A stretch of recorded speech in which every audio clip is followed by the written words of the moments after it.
Bienvenue dans l'émission Saveurs divines. Cette bonne nouvelle du royaume sera prêchée dans le monde entier pour servir de témoignage à toutes les nations. Alors viendra la fin. Ce pain céleste vous est présenté par Immaculée Niraneza.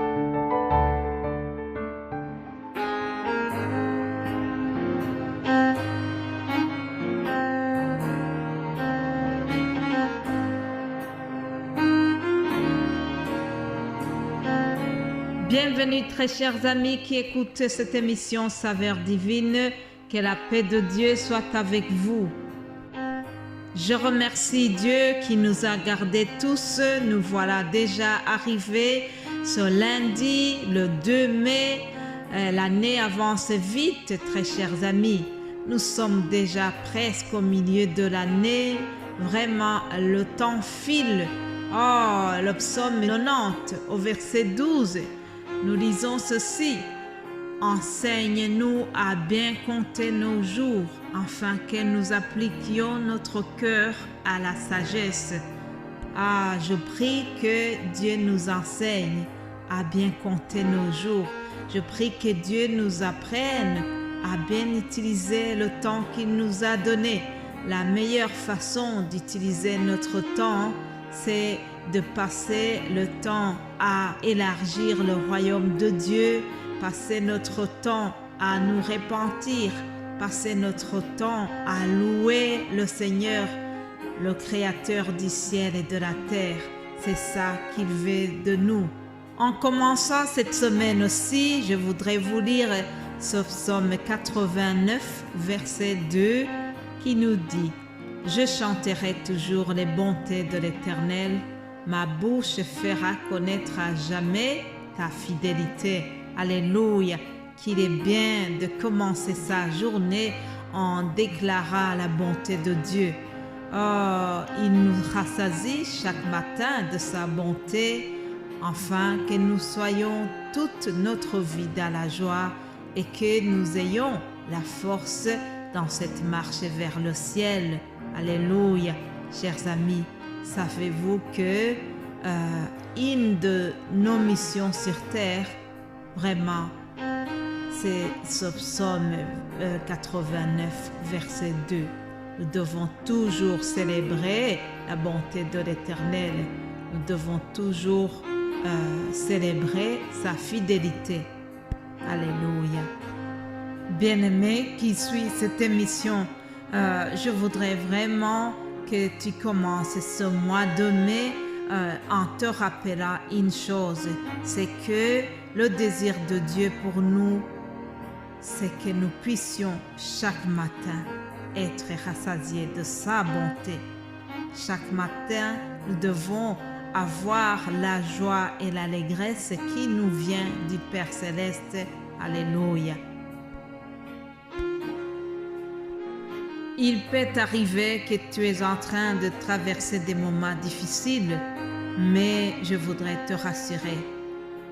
Franchement, la bénédiction de l'Éternel enrichit et Dieu veut te bénir. Dieu souhaite te faire du bien. Sa bénédiction enrichit. Et la Bible nous dit que cette bénédiction n'est jamais suivie par le chagrin. Alors, je te souhaite vraiment d'être béni au courant de ce mois qui commence. Je te souhaite d'être encore enrichi en suivant la parole de Dieu que nous partageons ensemble et que ensemble nous puissions grandir encore plus. C'est ça aussi la volonté de Dieu pour nous. C'est ça l'objectif de nos émissions chaque jour. Alors, comme tous les lundis, je voudrais aussi commencer cette semaine en vous remerciant. Remerciez vous tous qui soutenez cette émission, vous tous qui soutenez cet appel de la saveur divine, vous tous qui nous encouragez. Merci beaucoup pour vos encouragements. Merci beaucoup pour les mots gentils, pour le soutien que vous manifestez chaque jour. Que Dieu vous bénisse abondamment pour avoir encouragé cette œuvre pour avoir contribué à l'élargissement du royaume de Dieu. Alléluia. Comme vous le savez, la semaine passée, nous avons parlé des personnages auxquels Jésus s'est manifesté après sa résurrection.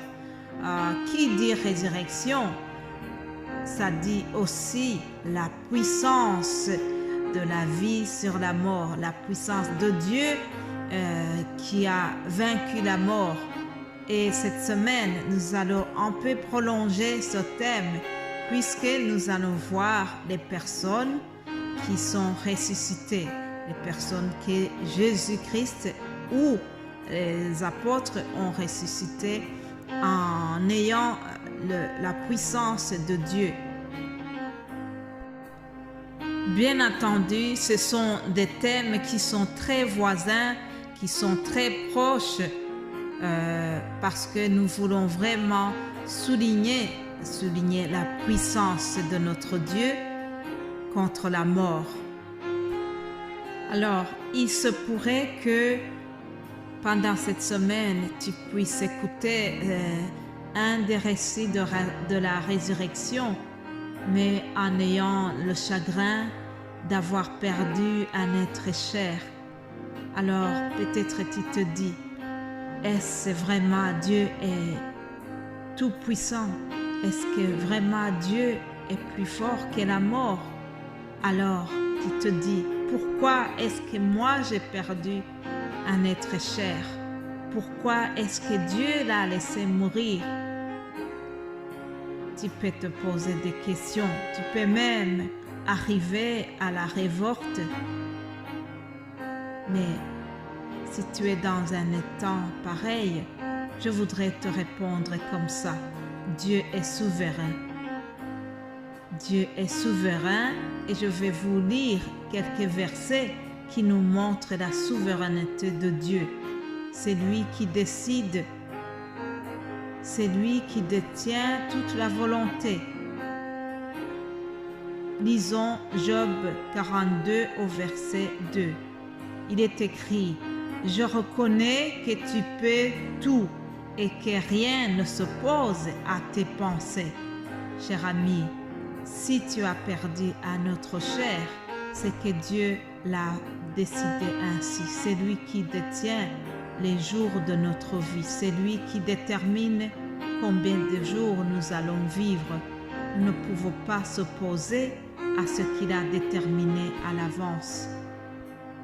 Puis un autre verset dans le livre du prophète Daniel 4, verset 35, il dit: « Dieu agit comme il lui plaît avec l'armée des cieux et avec les habitants de la terre.